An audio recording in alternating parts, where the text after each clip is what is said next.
உங்களுக்கு வந்து சினிமா சங்கி சீனா சானா நான் நினைச்சா சினிமா சங்கிங்கிற இவர் வச்சுக்கிற பட்ட பேர் எலெக்ஷன் வரைக்கும் இவர் வேணா கூவி கூவி சொல்லலாம். ஆனால் நான் ஒரு பட்ட பேர் வச்சேன்னு வைங்களேன், அது காலகாலத்துக்கு அவருக்கு பின்னாடி இருக்கு. இவரோட சார்ந்த கட்சியின் தலைவராக பார்க்கப்படும் உதயநிதி அவர்களே இவருக்கு பிரச்சாரம் பண்ணாமல் சுற்றி இருக்கிற மற்ற ஏரியாலாம் பிரச்சாரம் பண்ணிட்டு போயிருக்காரு. ஃபர்ஸ்ட் டைம் வந்து அவர் என்கிட்ட ஒரு வார்த்தை சொன்னார், அறியாமைன்னு சொன்னார். அது எனக்கு ரொம்ப சூடாகிடுச்சு. அதுக்கு வேற கவுண்டர் கொடுத்துருக்காரு அவரு. கண்ணு வந்து இருந்தால் குழந்தையும் பார்த்துடலாம், குரங்கு கூட பார்த்துரும், கண்ணாடி இருந்தால் போகலாம். ஆனால் பின்னாடி அறிவு இருக்கணும்ல. அப்படி அறிவு இருந்தால் ஏன் 2 வருஷம் ஃபைனான்ஸ் மினிஸ்டர் வந்து அந்த போஸ்ட்லேருந்து முதலமைச்சர் அவரை தூக்குனார்?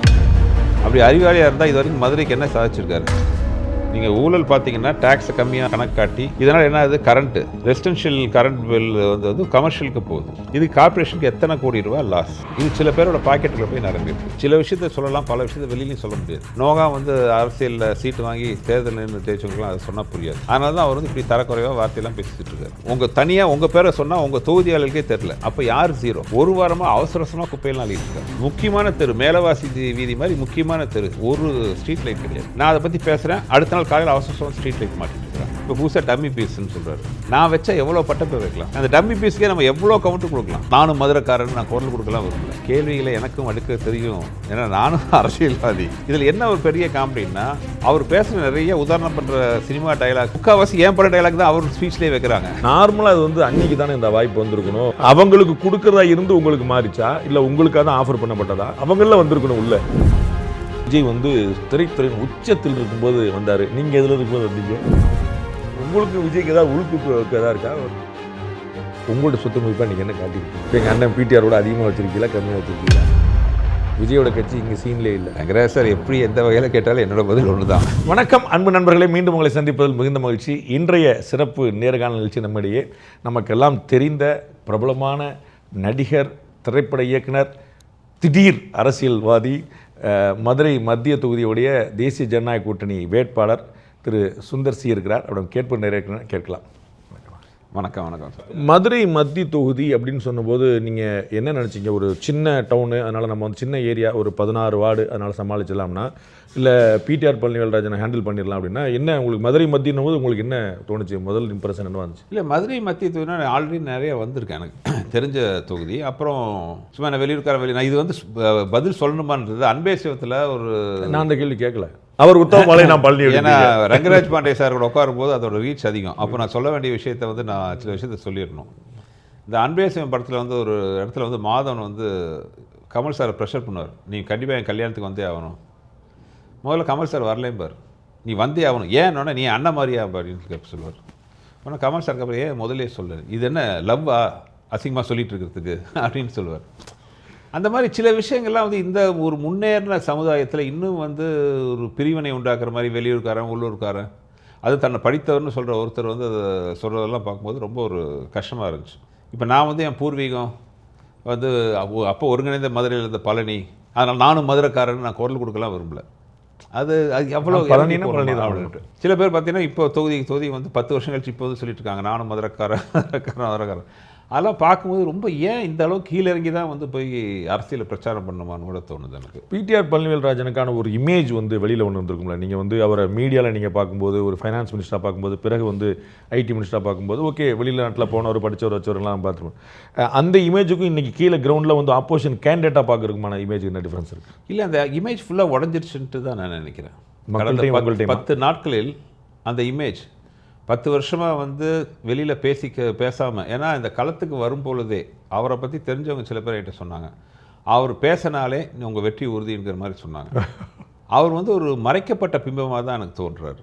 அவரோட ஒரிஜினல் கேரக்டர் வெளியில் தெரியாமல், வெளியில் நான் வந்து எதிர்க்கட்சி வேட்பாளரை பற்றி பேச மாட்டேன், அவரை பற்றி பதில் சொல்ல மாட்டேன்ட்டு தன் பிம்பத்தை முகமுடிக்கு பின்னாடி ஒழிச்சு வச்சுருந்தார். முதல்ல அப்படி தான் இருந்தார். ஃபஸ்ட்டு டைம் வந்து அவர் என்கிட்ட ஒரு வார்த்தை சொன்னார், அறியாமைன்னு சொன்னார். அது எனக்கு ரொம்ப சூடாகிடுச்சு. அறியாமைன்னு என்ன, கண்ணுக்கு முன்னாடி பார்க்குறதா நான் பேசுகிறேன். ஒரு சின்ன குழந்தை பார்த்தா கூட தெரியும். இதுதான் என்னோடய முதல் பேட்டியில் நான் சொன்னேன். அதுக்கு வேறு கவுண்டர் கொடுத்துருக்காரு அவர் வந்து, கண்ணு வந்து இருந்தால் குழந்தையும் பார்த்துடலாம், குரங்கு கூட பார்த்துரும், கண்ணாடி இருந்தால் போகலாம், ஆனால் பின்னாடி அறிவு இருக்கணும்ல அப்படின்னு. அப்படி அறிவு இருந்தால் ஏன் 2 வருஷம் ஃபைனான்ஸ் மினிஸ்டர் வந்து அந்த போஸ்ட்லேருந்து அவரோட முதலமைச்சர் அவரை தூக்குனார்? அப்படி ஒரு அறிவாளியாக இருந்தால் ஐடி செக்ரட்டரியாக கட்சியிலே இருந்தார், அந்த போஸ்ட்லேருந்து அவரை தூக்கி அவரோட ஜூனியருக்கு ஏன் கொடுத்தாங்க?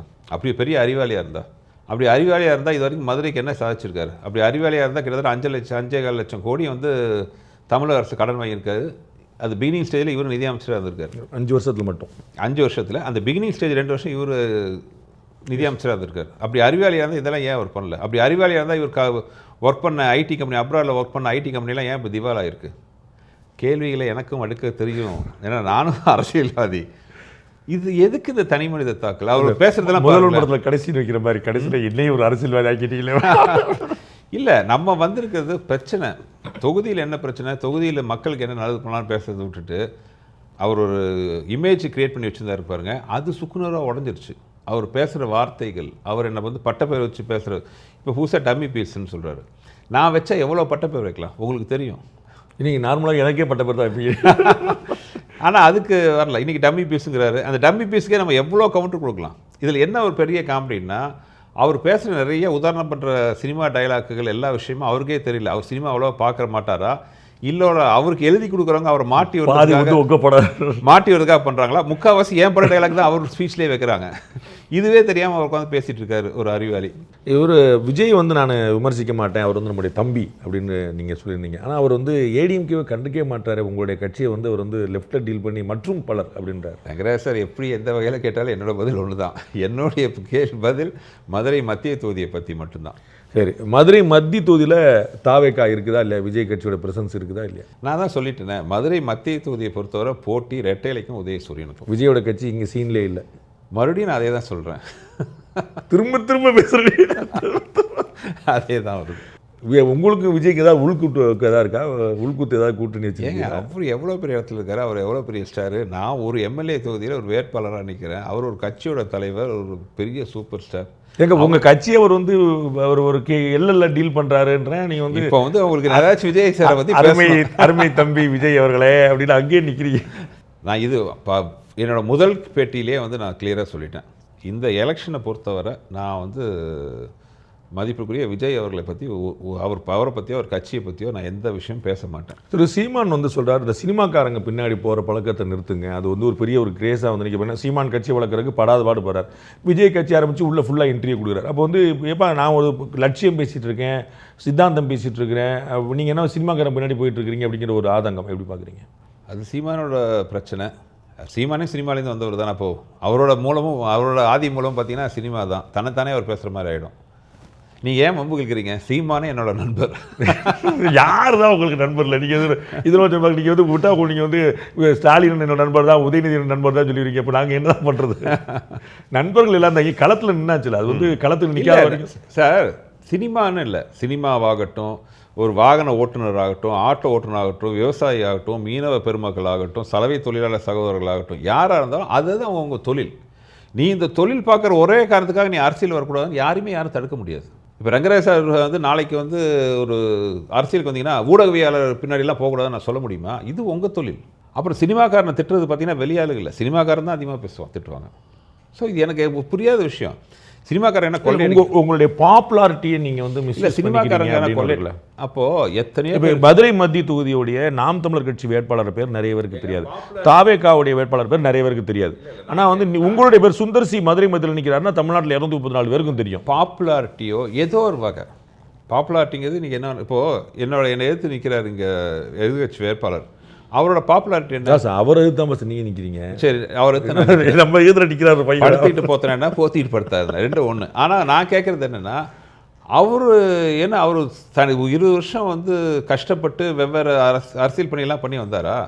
அவர் குடும்பத்தோட பாப்புலாரிட்டியில் தானே வந்தாங்க. ஸோ எல்லோரும் ஏதோ ஒரு வகையில் அவங்க ஒரு பெரிய படித்த ஒரு அறிவியல் மேதை வந்து இறங்குறாருன்னா அவருக்கு ஒரு பாப்புலாரிட்டி இருக்கும். ஸோ அவங்கவுங்க பாப்புலாரிட்டி அது என்ன வகையில் வருதோ, ஏதோ ஒரு ஃபேம். இவர் வந்து சமூக சேவை பண்ணியிருக்காரு, இவர் வந்து மிகப்பெரிய விவசாய புரட்சி பண்ணியிருக்காரு, இவர் வந்து பெரிய ஒரு தொழிலதிபர், ஏதோ ஒரு அவங்களோட ஒரு பேக்ரவுண்ட் வச்சு தான் வரப்போகிறாங்க. நான் சொல்கிறது அரசியல்னு கிடையாது, எந்த களமாக இருந்தாலும் பரவாயில்ல. சரி, என்ன பாப்புலாரிட்டி இருக்கோ அதை யூஸ் பண்ண தொழிலதிபரோ. அதனால் சினிமாவில் இருந்தால் மட்டும் வந்து அரசியலுக்கு வரக்கூடாதுன்னு சொல்கிறது எந்த வகை நியாயம்னு எனக்கு புரியல. சினிமா என்ன, நாங்கள் என்ன கள்ளக்கார சாராயம் காய்ச்சிறோமா, கஞ்சா கடத்தி விற்கிறோமா, இல்லை கொலைன்னு பண்ணிகிட்டு இருக்கோமா? எதுவும் யாரை சொல்கிறீங்க நீங்கள்? நான் யாரையும் சொல்ல, நீங்கள் யாராவது நினச்சிக்கிட்டீங்கன்னா அதுக்கு நான் பொறுப்பு இல்லை. நிறைய பேர் படத்தில் வருவாங்க. அப்படியா? திரு ஸ்டாலின் வந்து தனக்கு வந்து சொத்து மதிப்பு வந்து காட்டியிருக்கிறாரு அண்ட் ஒரு கார் கூட இல்லைன்னு சொல்லியிருக்காரு. உங்களோட சொத்து மதிப்பாக நீங்கள் என்ன காட்டியிருக்கீங்க? அது எல்லாமே என்னோட தேர்தல் அஃபிடவிட்டில் எல்லாமே இருக்குது. நீங்கள் எல்லாம் ஓப்பனாக பார்த்துக்கலாம். எங்கள் அண்ணன் பிடிஆரோட அதிகமாக வச்சிருக்கீங்களா கம்மியாக வச்சிருக்கீங்களா? நான் என்னங்க, நான் தனி மனிதனாக கஷ்டப்பட்டு சம்பாரிச்சது. எனக்கு ஒன்றும் என் குடும்பம் கோடி கோடியெல்லாம் சம்பாரிச்சு வைக்கல. என் குடும்பம் பாரம்பரியம், அவங்க சம்பாரிச்சு வச்ச சொத்தோ அவங்க சம்பாரிச்சு வச்ச பேரை வச்சோ நான் முன்னேறல. நான் சம்பாரித்து நான் குட்டிக்கரணம் போட்டு நான் உழைச்சி சம்பாரிச்சு தான் இதாக தனியும். சினிமா பிரபலங்களை உள்ள கூட்ட ஒரு ஐடியா எதுவும் இல்லையா? இது வரைக்கும் நாங்கள் வந்து நிறைய ஒரு அஃப்கோர்ஸ் அண்ணி இருக்கிறாங்க, இது தவிர நிறைய திரையுலகத்தை சேர்ந்தவர் வந்திருக்கிறார் அப்படிங்கிறனால ஏன்டா நடித்த படத்தில் நடித்த பூரா ஓடி வந்துருக்கேன். இல்லை நான் கூப்பிட்டா நண்பர்கள் வருவாங்க, நான் யாரையும் கூப்பிடல. ஏன்னா நான் வந்து ஒரு அரசியல் களம்ங்கிறது வந்து நான் செலக்ட் பண்ணி எடுத்தது. ஸோ அதில் வந்து இத்தனைக்கு நீங்கள் என்னோடய நண்பர், இது வரைக்கும் ஒரு வார்த்தை கூட உங்கள்கிட்ட வந்து நான் வந்து எனக்கு ஒரு ரெக்கமெண்ட் ட்வீட் பண்ணுங்களோ எனக்கு சார்பாக ஏதாவது பேசுவோன்னு நான் கேட்டதில்லை. ஏன்னா அது வேறு இது வேறு. நீங்கள் அறிவிச்சர்லேருந்து பேச்சை கட் பண்ணிட்டீங்களே, அது வரைக்கும் அறிவிச்ச பிறகு பேச்சு இது வரைக்கும் ஒரு நிமிஷம் கூட நான் வந்து இந்த களத்தை பற்றியோ இல்லை ஏதாச்சும் கேட்டதே இல்லை. ஸோ அதுதான் நான் மற்றவங்களை இன்வால்வ் பண்ணேன். இவர் தான் வந்து சினிமாக்காரங்களாம் திட்டிட்டு இப்போ பார்த்தீங்கன்னா நேற்று நண்பர் பிரகாஷ் ராஜ் கூப்பிட்டு இன்டர்வியூ இது பிரச்சாரம் பண்ண வச்சுட்டு இருக்கிறாரு. அவர் சினிமாக்காரர் இல்லை பொழுது அது இல்லை, சமூக போராளி. ஆமாம், சமூக போராளி. இப்போ என்ன வெளியூருக்காரங்கிறாரு, அவர் வெளியூர் வெளி மாநிலத்துக்கு வர வச்சு பேசுகிறாரு. நான் இதுக்கெல்லாம் போகல. அப்படி அவருக்கு செல்வாக்காக தான் மதிப்புக்குரிய துணை முதல்வர் உதயநிதி ஸ்டாலின் 2 நாளைக்கு முன்னாடி வந்தார். அவர் வந்து இவரை தொகுதியை தவிர மற்ற எல்லா தொகுதியும் மதுரையில் பிரச்சாரம் பண்ணிட்டு போகிறார். என்னங்க எப்படி சொல்லிட்டீங்க? உண்மையை சொன்னேன், உண்மையை சொல்கிறேன். ஏன்னா அப்போ கட்சியிலையும் இவரோட செல்வாக்கு எந்த நிலை, ஏன்னா நாளைய வந்து இவரோட சார்ந்த கட்சியின் தலைவராக பார்க்கப்படும் திரு மதிப்பிற்கு உதயநிதி அவர்களே இவருக்கு பிரச்சாரம் பண்ணாமல் சுற்றி இருக்கிற மற்ற ஏரியாலாம் பிரச்சாரம் பண்ணிட்டு போயிருக்காரு. நார்மலாக அது வந்து அன்னைக்கு தானே இந்த வாய்ப்பு வந்துருக்கணும். வந்து அவங்க தான் வந்து ஏற்கனவே 1000 போட்டிட்டவங்க அண்ட் ஆக்டிவ் பாலிட்டிக்ஸில் வந்து ரொம்ப முன்னாடி உங்களோட சீனியர் பாலிட்டிக்ஸில் களத்தில் இருக்கிறவங்க ரொம்ப அக்ரெசிவாக அவங்களுடைய வைப்ரன்ஸ் நம்ம பார்த்தோம். அது வந்து திமுகவில் இருந்த போதோ காங்கிரஸ் இருந்த போதோ பிஜேபியோ வந்து அவங்களுடைய கான்ட்ரிபியூஷன் வந்து ரொம்ப வேல்யூபுளாக இருந்துச்சு. நான் முதல்ல இந்த பேரை பார்த்துட்டு என்ன இதை தப்பாக போட்டேன், குஷ்பு சுந்தர்னு போடுறதுக்கு மேலே சுந்தர்சி தான் போட்டாங்களா அப்படின்னு சொல்லுது. ஆமாம், அவங்கள வந்திருக்கணும் உள்ள. அதான் அப்போயே எழுதி வச்சாங்களே, இன்னாருக்கு இன்னார் என்று எழுதி வைத்தானே தேவன் என்று. அது வாழ்க்கை துணைக்கு மட்டும் இல்லை, லைஃப்பில் அமையிற சில விஷயங்களுக்கும் வந்து அது பொருந்தும். இது எதிர்பாராத விஷயம்தான். எனக்கு கொஞ்சம் நாள் அவங்களுக்கு கொடுக்கறதா இருந்து உங்களுக்கு மாறிச்சா இல்லை உங்களுக்காக தான் ஆஃபர் பண்ணப்பட்டதா? இல்லை இது வந்து மதுரை மத்திய தொகுதி வந்து மதிப்பிற்குரிய ஐயா ஏசிஎஸ் சார் அவர்களுக்கு வந்து அதிமுக பொதுச் செயலர் மதிப்பிற்குரிய எடப்பாடி ஐயா அவர்களால் ஒதுக்கப்பட்டது. அப்போ அந்த சந்தர்ப்பம் எனக்கு கிடச்சிது. ஏசிஎஸ் ஐயா நானும் பேசும்போது நீங்கள் என்ன ஜாதின்னு எனக்கு வந்து ஒரு நாளும் தெரிஞ்சதே இல்லை. அந்த திரு ஏசி சண்முகம் வெளியிட்ட அறிவிப்பில் தான் என்னது இப்படின்னு அப்பா பேரை போட்டு பின்னாடி சமூகம் போட்டு சுந்தர்சி எனக்கு இப்படி பார்த்ததே இல்லைன்னு சொன்னால் அரசியல் அதெல்லாம் சொல்ல வைக்குதுன்னு. இல்லை, அது புதிய நீதி கட்சி சார்பாக அவங்க எடுத்த அறிக்கை. அந்த அறிக்கை வந்தபோது நான் வந்து ஊரில் இல்லை, நான் அந்த அறிக்கையை நான் பார்க்கவும் இல்லை, வெளியூரில் தான் இருந்தேன். அது வந்து முழுக்க ஐயா ஏசிஎஸ் ஐயா அவர்கள் வெளியிட்ட அறிக்கை. ஆனால் அது வந்தது தானே. இல்லைங்க, ஜாதி மதம் இதெல்லாம் நமக்கு நம்ம அது பிடிக்குது ஏற்றுக்கிறோம் பிடிக்கல இதெல்லாம் ஒரு பக்கம். ஆனால் அரசியல் களம்னு வரும்போது அட்லீஸ்ட் புதிய நீதி கட்சிக்கு வந்து ஒரு சின்ன ஒரு முத்திரை குத்திருக்காங்க, ஒரு சமூகம் சார்ந்த கட்சின்ட்டு.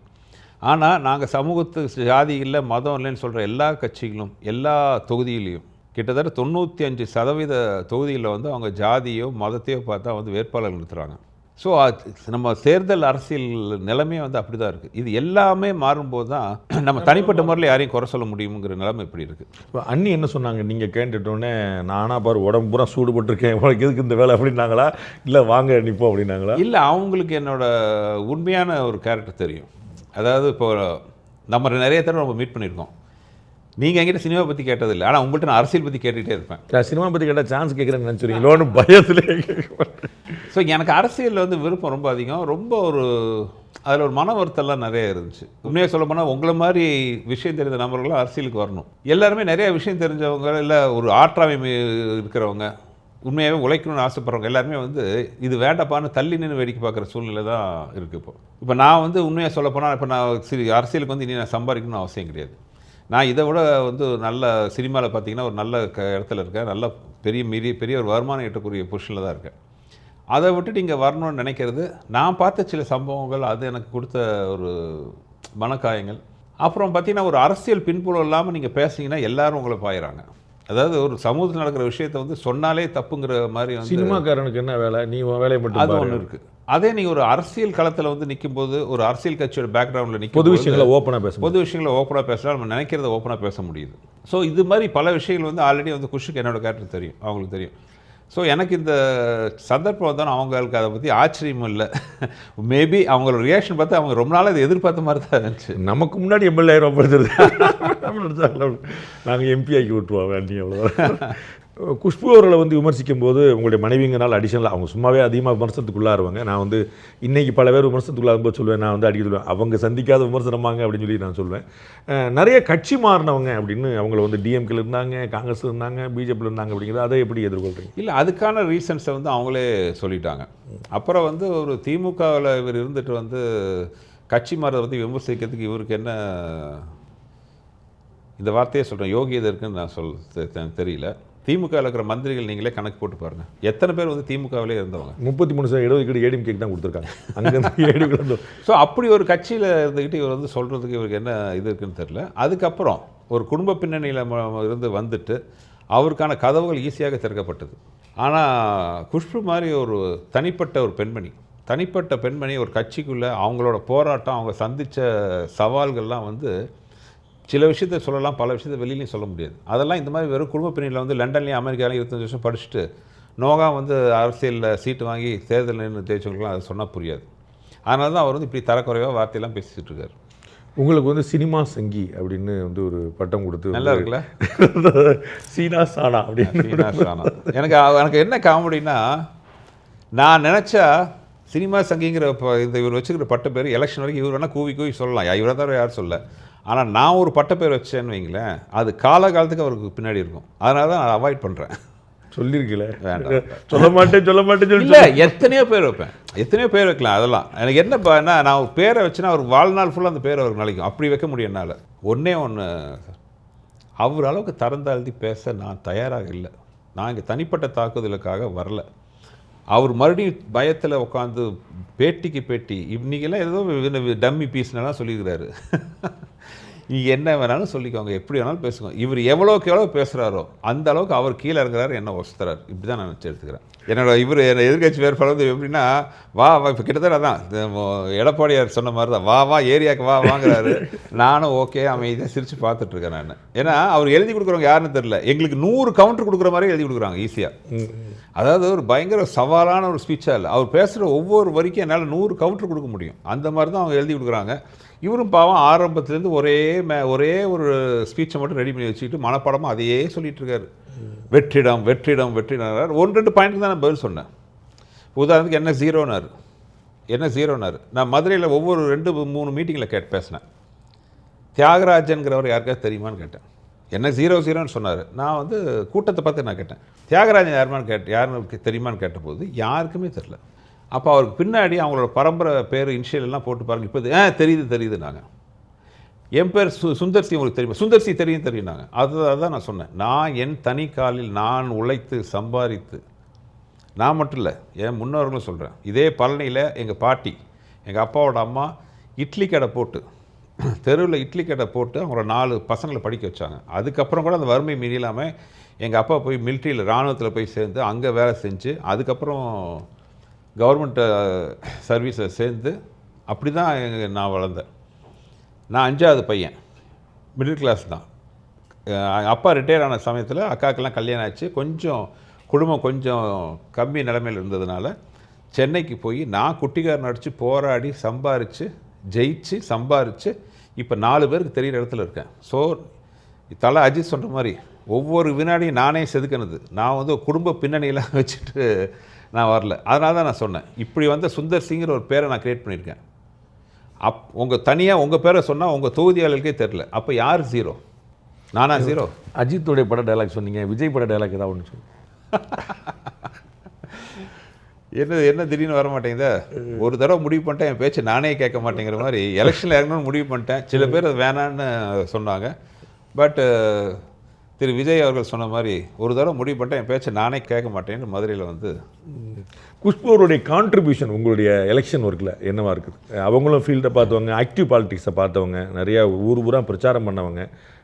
மதுரை மத்திக்கு உங்களுக்கான டிப்ஸ் அவங்க என்ன கொடுக்குறாங்க? டிப்ஸாக இல்லை, எனக்கு கூட என்ன உழைச்சிட்ருக்காங்க இந்த எலெக்ஷனில்.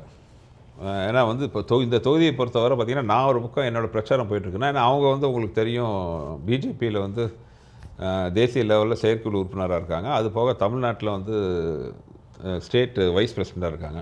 ஸோ அவங்களோட டியூட்டிஸ் நிறைய இருக்குது. நீங்கள் பாண்டிச்சேரி கேரளா எலெக்ஷன்லாம் பார்த்தீங்கன்னா டோட்டலாக முழுக்க ஃபுல்லாக பிரச்சாரம் பண்ணிட்டு தான் வந்தாங்க. இப்போ தமிழ்நாட்டிலையும் பார்த்தீங்கன்னா தமிழ்நாடு எலெக்ஷன்லேயும் நேற்று கூட பார்த்தீங்கன்னா ஊட்டி கோயம்புத்தூர் பிரச்சாரம் பண்ணிட்டு தான் வந்திருக்காங்க. முடிந்த அளவுக்கு அவங்க நேரம் வந்து மதுரையில் வந்து எனக்காக ஒதுக்கி இது பண்ணிகிட்ருக்காங்க.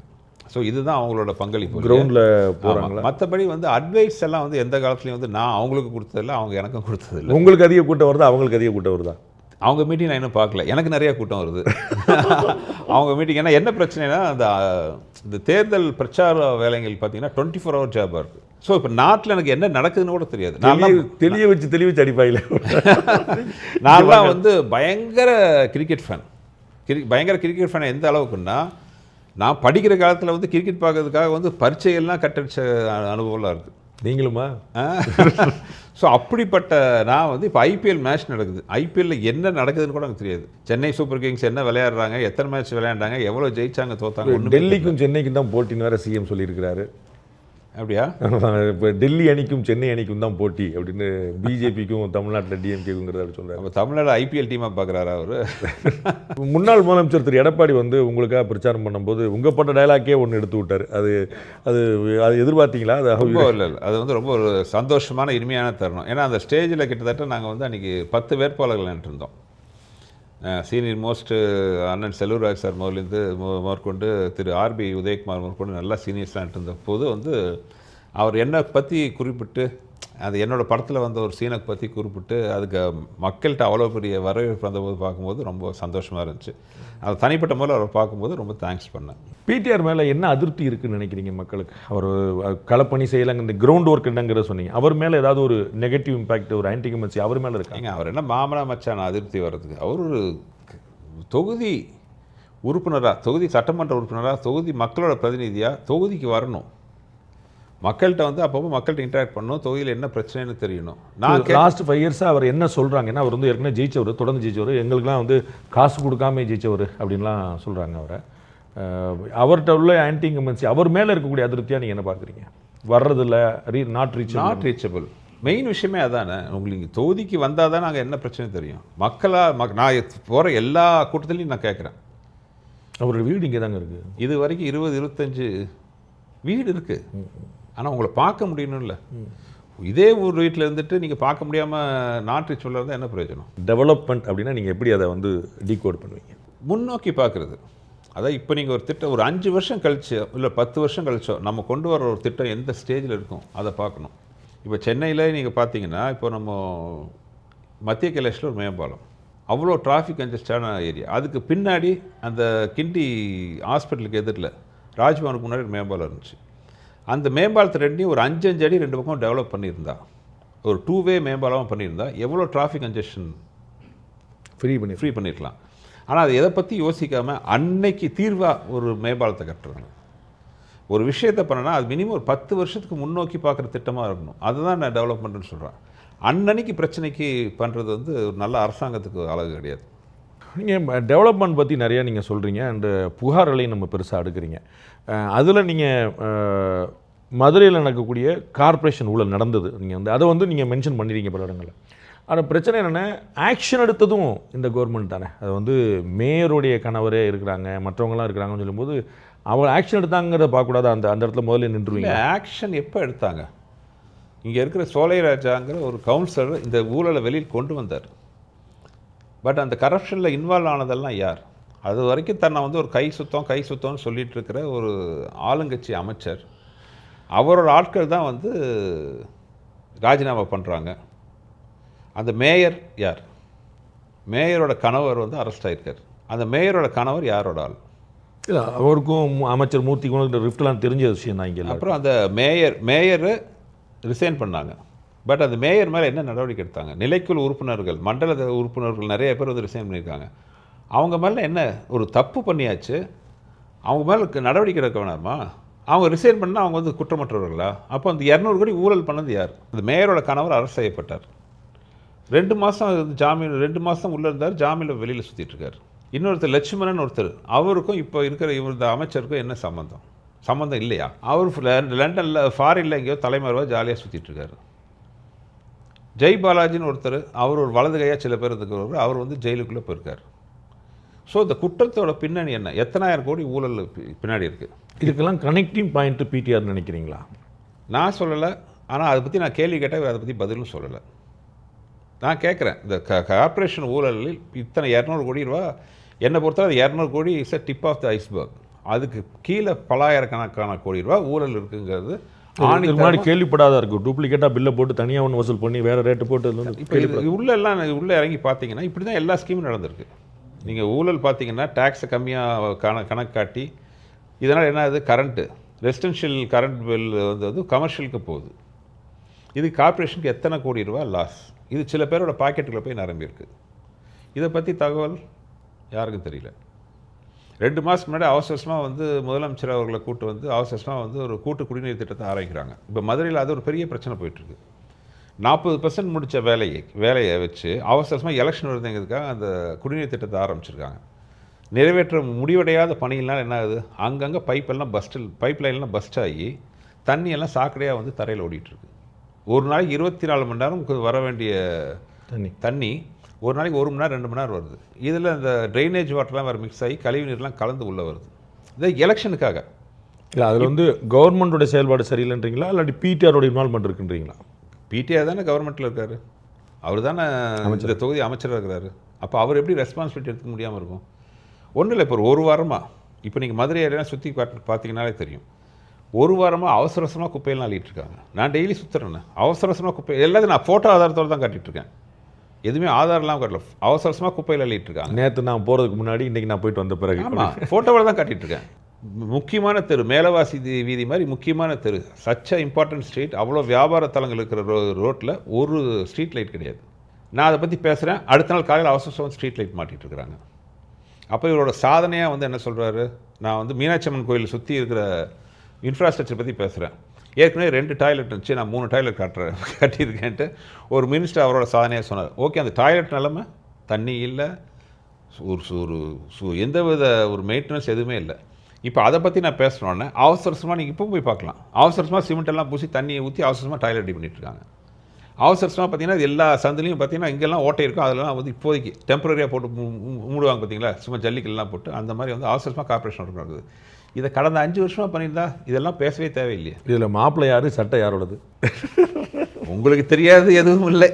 நீங்கள் ரைஸ் பண்ணுற இஷ்யூலாம் வந்து லோக்கல் பாடி இஷ்யூவாக நீங்கள் பார்க்கலையா? நீங்கள் வந்து சுகாதாரம் இல்லை, சாக்கடை தண்ணி இருக்குது, சாக்கடை தண்ணி தண்ணியோட கலக்குது, லைட் இல்லை, பின்னாடி பாருங்கள் எவ்வளோ மோசமாக இருக்குது அப்படின்னு சொல்கிறதெல்லாம் வந்து அதெல்லாம் உள்ளாட்சி பிரதிநிதிகள் செய்ய வேண்டிய ஒரு எம்எல்ஏ சட்டமன்ற. அதை தான் நானும் சொல்கிறேன். அவர் சாதனையாக சொல்கிறது இந்த விஷயம்லாம் சொல்லிட்டுருக்காரு. சமூக நலம் கூட கட்டினேன், பைப் திறந்தேன். நான் சொல்கிறது எதிர்கால திட்டங்களையும் நான் பேசுகிறேன். நான் முக்கியமாக சொல்கிறது என்ன, அதாவது இந்தியாவின் மிகப்பெரிய பொக்கிஷமாக மதுரை மீனாட்சி அம்மன் கோயில் இருக்குது, எஸ்பெஷலி ஃபார் மதுரை. இப்போ நான் ஒரு 15 வருஷத்துக்கு முன்னாடி காசிக்கு போனேன். காசிக்கு போனால் கங்கா ஸ்நானம் பண்ணணும், அட்லீஸ்ட் கங்கை தண்ணி எடுத்து தலையிலேயே போட்டுக்கணும். எனக்கு அதுக்கே ரொம்ப அசூயாக இருந்துச்சு. ஏன்னா கங்கையோட நிலமை அப்படி இருந்துச்சு. நான் சொல்கிறது ரொம்ப வருஷம் முன்னாடி, நல்ல 15 வருஷத்துக்கு முன்னாடி. அதே வாரணாசிக்கு இப்போ சில வருஷத்துக்கு முன்னாடி போயிருந்தேன். இப்போ வாரணாசி எப்படி இருக்குது? நான் அப்போ பார்த்த வாரணாசியா, ஒரு நல்ல ஆட்சியாளர்கள் மனசு வச்சா எப்படி மாற்றி காட்டலாங்கிறதுக்கு வாரணாசி உதாரணம். இப்போ வாரணாசியோட பண வருவாய் எந்த அளவுக்கு இருக்குது, ஜிடிபி க்ரோத்து வருவாய் எந்த அளவுக்கு இருக்குது. நம்ம பக்கத்தில் இருக்கிற திருப்பதி எடுத்துக்கோங்க, திருப்பதியோட ஆண்டு வருமானம் எத்தனை கோடி, அது தனி ஐஏஎஸ் ஆஃபீஸர் போட்டே வச்சுருக்கேன் அந்த அளவுக்கு. இப்போ அதே தான் சொல்கிறேன், மதுரை மீனாட்சி அம்மன் கோயில் திருப்பதிக்கும் வாரணாசிக்கும் எந்த வகையிலும் குறைஞ்சதில்லை. அதாவது ஆன்மீக தலமாக மட்டும் இல்லை, சுற்றுலா தலமாகவும் சொல்கிறேன். அப்படிப்பட்ட ஒரு மீனாட்சி அம்மன் கோயில் வந்து ஒரு தங்க பொக்கிஷம் மாதிரி இதில் இருக்குது. அதை டெவலப் பண்ணுறதுக்கு என்ன பண்ணுறாங்க, அதை சுற்றி இருக்கிற இன்ஃப்ராஸ்ட்ரக்சர் பாருங்கள். ஒரு டூரிசம் ஃப்ரெண்ட்லியாக, ஒரு ஆன்மீக தலமாக, அது ஒரு ஃப்ரெண்ட்லியாக ஒரு சுற்று வட்டாரத்தெல்லாம் ரெடி பண்ணி அந்த மீனாட்சி அம்மன் கோயில் இன்னும் அழகுற ரெடி பண்ணியிருந்தா எத்தனாயிரம் கோடி வருவாய் எட்டிக்க தரக்கூடியது. நீங்கள் வரும்போது பார்க்கலாம், வைகை எவ்வளோ என்ன ஒரு அருமையானார். நீங்கள் மெரினா பீச் ரெடி பண்ணுற மாதிரி வைகையை சுற்றி ஒரு அழகாக நடைபாதையெல்லாம் க்ரியேட் பண்ணி லைட்ஸ் எல்லாம் போட்டு அதெல்லாம் எவ்வளோ பெரிய டூரிசம் டெவலப்மெண்ட் பண்ணலாம். நம்ம சென்னையில் பீச் இருக்கிற மாதிரி ஒரு ஸ்பாட்டாக மாற்றலாம். அதெல்லாம் இப்போது ஒரு நல்ல ஆட்சியாளருங்கிறது வந்து அன்னன்னைக்கு தேவை மட்டும் இது பண்ணுறதில்ல. மெட்ராஸில் பார்த்திங்கன்னா நிறைய ஒன் வே மேம்பாலங்களாக இருக்கும், அதனால் என்ன பிரயோஜனம், டிராஃபிக் ஜாம் தான் அதிகமாகுது. அதே தான் சொல்கிறேன். மதுரையில் டிராஃபிக் நீங்கள் ஒரு 100 அடி தூரத்தை கடக்கிறதுக்கு 3/4 மணி நேரம் வெயிட் பண்ணணும். நாங்கள் வந்து மதுரையில் வேலை பார்த்து சொல்லுவோம், ஒருத்தர் மதுரையில் ஓட்டி பள்ளிட்டானா இந்தியாவில் எங்கனாலும் ஓட்டிடுவாங்க. உண்மை. ஏன்னா அந்த டிராஃபிக் அது ஒரு 10 வருஷம் முன்னோக்கி அது அடுத்த கட்டத்தை கொண்டு போய் என்னெல்லாம் பண்ணணும், இதை பற்றி முன்னோக்கு திட்டங்கள். நீங்கள் மதுரையில் எங்கே நடந்தாலும் நீங்கள் கழிவு நீரில் காலை வைக்காமல் நடக்க முடியல. அது நிலைமையெல்லாம் பாருங்கள். 15 லட்சம் மக்கள் தொகை இருக்கிற மதுரை, அது போக 5 லட்சம் ஃப்ளோட்டிங் பாப்புலேஷன் எனி டைம் இருக்குது. மொத்தம் 20 லட்சம் மக்கள் இருக்காங்க. 20 லட்சம் மக்கள் புழங்குற இடத்துல ஒரு நாளைக்கு மினிமம் 100 MLD கழிவுநீர் உற்பத்தி ஆகுது. அந்த 100 MLD கழிவுநீர் உற்பத்தி ஆகிறத வைகை நதியில் அப்படியே சாக்கடையாக விடாமல் அதை ரிஃப்ரெஷ் பண்ணி சுத்திகரிக்கப்பட்டு அதை விடுறதுக்கான வசதி கிட்டத்தட்ட 170 MLDயை சுத்திகரிக்கிறதுக்கான வசதி மதுரையில் இருக்குது. என்னங்க விஜயகாந்த் சினிமாவில் பேசுகிற மாதிரி பேசுகிறீங்க, டேட்டாவா இவ்வளோ பேசுகிறீங்க? சுந்தர் சிட்டத்தில் கற்பனை வேண்டாம், நாம் பேச வேண்டாம். ஏன்னா அது டேட்டாலாம் பேசுறதுக்கு ஒருத்தர் இருக்காரு, அதனால நான் பேசுகிறேன். இல்லை சொல்கிறேன், இவ்வளோ வசதிகள் இருந்தும் 2 சூவேஜ் பிளானிங் சிஸ்டம் இருக்குது. சூவேஜ் ட்ரீட்மெண்ட் பிளானிங் 2 இருக்குது. 2த்தையும் சேர்த்து கிட்டத்தட்ட 170 MLD ஒரு நாளைக்கு வந்து சுத்திகரிக்கப்பட்டு வைகையில் விடலாம். இதுக்கப்புறம் நான் கொஞ்சம் பாயிண்ட் புள்ளி வரும் சொல்லுவேன், தப்பாக இருந்துச்சு. நல்லது, கேப்டன் கூட கம்பேர் பண்ணால் பரவாயில்ல. ஸோ இந்த கழிவு நீரெல்லாம் அங்கே பம்ப் பண்ணுறதுக்கு 14 பம்பிங் ஸ்டேஷன் இருக்குது. இங்கே தான் பிரச்சனையாக இருக்குது. அந்த 14 பம்பிங் ஸ்டேஷனும் தனியார் வசம் கொடுத்துருக்காங்க. தனியார் வசம் கான்ட்ராக்ட் கொடுத்தா என்ன நடக்கும், அது யார் ஆளுங்க எப்படி ஒர்க் நடக்குதுன்னு உங்களுக்கு தெரியும். இதனால் ரிசல்ட் என்ன ஆகுது, கிட்டத்தட்ட 70% கழிவு நீராக வைகையில் போய் கலக்குது. இப்போ வைகை என்ன ஆகுது, சாக்கடை நதி ஆகுது. உங்களுக்கு தெரியாது இல்லை, நான் உங்கள்கிட்ட பாருங்கள், நான் உங்கள்கிட்ட சொல்லிட்டு இருக்கேன். இல்லை உங்களுக்கு எவ்வளோ தெரியும், மக்கள் பார்த்துக்கிடுவாங்கல்ல அது மூலமாக. வைகையோட பேர் காரண பேர் உங்களுக்கு தெரியும், வைகை. அது இன்னொரு காரண பேர் வாரியார் சொல்லியிருக்காரு, கைலாயத்தில். ஸோ இதெல்லாம் என்ன சொல்கிறேன்னா, இதெல்லாம் ஓவர் நைட்டில் பண்ணக்கூடிய வேலைகள் இல்லை. ஒரு மதுரை மீனாட்சி அம்மன் கோயிலும் சுற்றி இருக்கிற அத்தனை கலாச்சார மையங்கள்லாம் டெவலப் பண்ணாலே எத்தனை ஆயிரம் கோடி வருமானம் வரக்கூடிய ஒரு ஊர் இது. வியாபாரத்தங்களை பெருக்கலாம், தனிநபர் வருமானத்தை பெருக்கலாம். அந்த ஒரு ஃபியூச்சரிஸ்டிக் பிளானே இல்லாமல் தமிழ்நாட்டில் அதிகமாக ஆட்சியில் இருந்த கட்சி திமுக அல்ல, அதிமுக தான். அப்போ இதெல்லாம் அதிமுக செஞ்சுருக்க கூடாதா? 2016லேருந்து 21 வரைக்கும் அது வந்து லேட்டஸ்ட் இல்லை. நான் என்னோட 30 வருஷம் தமிழ்நாட்டில் வரலாற்றை பற்றி பேசுறதுக்கோ முன்னோர்களை பற்றி பேசுறதுக்கோ நம்மளோட பிரச்சனையே என்ன பிரச்சனை, பாஸ்ட்டை பற்றியே பேசிட்டு இருக்கோம். சட்டசபையில் என்னன்னா ஒரு கேள்வி, யாருன்னு உங்களுடைய பாஸ்ட் தெரிஞ்சாதானே எனக்கு சட்டசபையில் இதுதான் எனக்கு ரொம்ப கஷ்டமாக இருக்குது பாண்டிய சார். ஏன்னா சட்டசபையிலே நான் கேள்வி கோபமாக வருது. ஏங்க எங்கள் ஊரில் பைப்பில் தண்ணி வரலையே, ஆட்சி காலத்தில் 1967 வந்ததா அப்படின்னு கேட்குறாங்க. ஏங்க அது தப்போ ரைட்டோ, இப்போ உங்களை தானே செலக்ட் பண்ணிக்கிறாங்க, இப்போ என்ன நடக்குதுன்னு நீங்கள் பேசணும். அதுதான் என்னோட ஆற்றாமை. என்ன கேள்வி கேட்டாலும் அது நான் கட்சி சார்பாக அதெல்லாம் பேசலை. இதெல்லாம் பார்க்கும்போது ஒரு அவுட் சைடராக பார்க்கும்போது கஷ்டமாக இருக்குது. இப்போ நீங்களே சொல்கிறீங்களா, இவங்க ஆட்சி பண்ணாங்க அவங்க ஆட்சி பண்ணாங்க, அந்த வரலாற்றுக்குள்ளே போல இல்லை. நார்மலான அந்த கேள்வி தானே வரும், நான் தமிழ்நாடு எப்படி சிறப்பாக, நான் இன்னைக்கு நடக்கிற பிரச்சனையும் நாளைக்கு என்னெல்லாம் பண்ணலாங்கிறத பற்றி தான் என்னோட தாட் இருக்கணும்னு ஆசைப்பட்றேன். ஃபீல்டுக்கு போகிறதுல உள்ள ஒரு சேலஞ்சு, நீங்கள் வந்து பப்ளிக் பார்க்குறீங்க, நீங்கள் சினிமாக்காரராக இருக்கனால எல்லாருக்கும் ஒரு முகம் பரிச்சயமான முகம். சுந்தர்சின்னு எந்த சுந்தர்சின்னு யாரும் கேட்க போகிறது, அது வந்து எல்லாருக்குமே தெரிஞ்ச முகம். ஆனால் அது வந்து ஓட்டாக கன்வெர்ட் பண்ணுறதுல உள்ள அந்த எக்ஸ்பீரியன்ஸ் என்ன சொல்கிறாங்க, களப்பணியில் இருக்கக்கூடிய ஏடிஎம்கே, பாஜக, அம்மா மக்கள் முன்னேற்ற கழகம், புதிய நீதி கட்சி, இந்த கீழே மற்ற தொகுதியில் எப்படின்னு எனக்கு தெரியல. நான் இதுக்கு முன்னாடி 1-2 தடவை ஒரு எலெக்ஷனில் வந்து பின்னணியிலேருந்து கொஞ்சம் ஒர்க் பண்ணியிருக்கேன். எந்த அளவுக்கு கூட்டணி கட்சி நிர்வாகிகளாகட்டும் செயல் வீரர்களாகட்டும் எந்த அளவுக்கு அவங்களோட இன்வால்மெண்ட் இருந்துச்சுன்னு நான் நேரில் பார்த்துருக்கேன். பட் இந்த தொகுதியை பொறுத்தவரை நீங்கள் பார்த்தீங்கன்னா ரொம்ப ஆச்சரியமாக இருக்கும். சாயங்காலம் என் கூட பிரச்சாரம் வந்தீங்கன்னா கூட பார்க்கலாம்.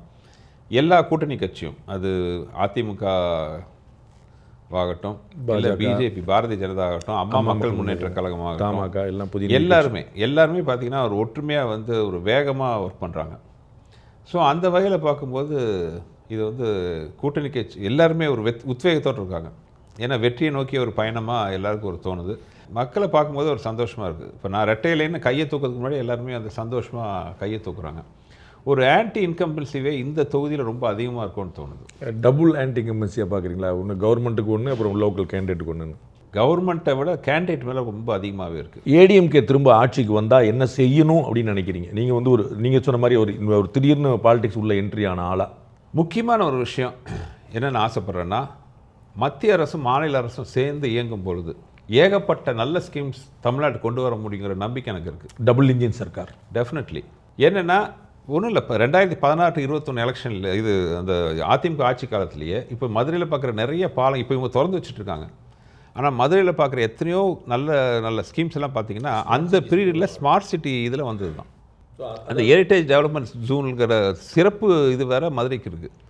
2021 அப்புறம் கணக்கு போட்டு பாருங்கள் எந்த அளவுக்கு அந்த நலநிதி இது நிதி திட்டம்லாம் வந்துச்சு, எந்த அளவுக்கு தேவையில்லாமல் ஒரு மக்களுக்குள்ள பிரிவினையை பண்ணி மத்திய அரசு கூட சண்டையை போட்டு எந்த நல நிதியும் வர விடாமல் பண்ணி மத்திய அரசு மேலே பழியை போட்டுட்டு இதனால் என்ன மிஞ்சுது?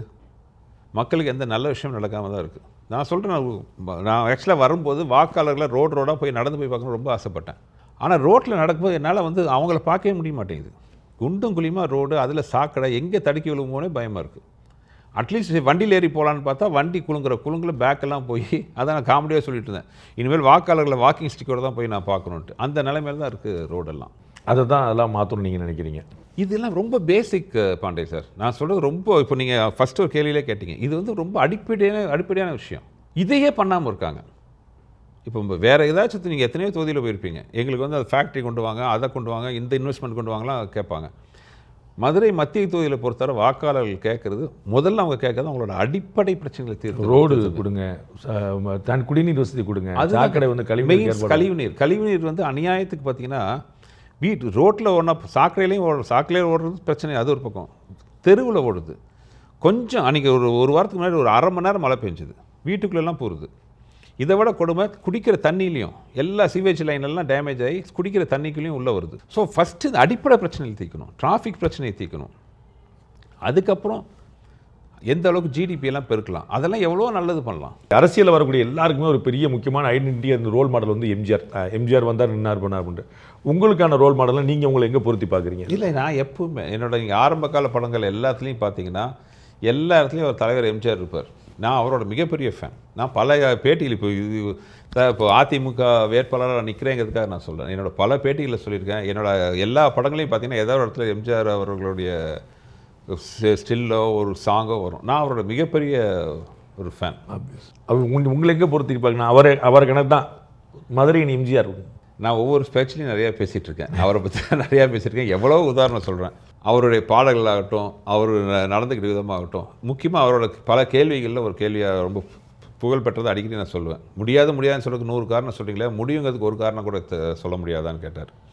அதே தான் இங்கே நான் சொல்லிகிட்ருக்கேன்.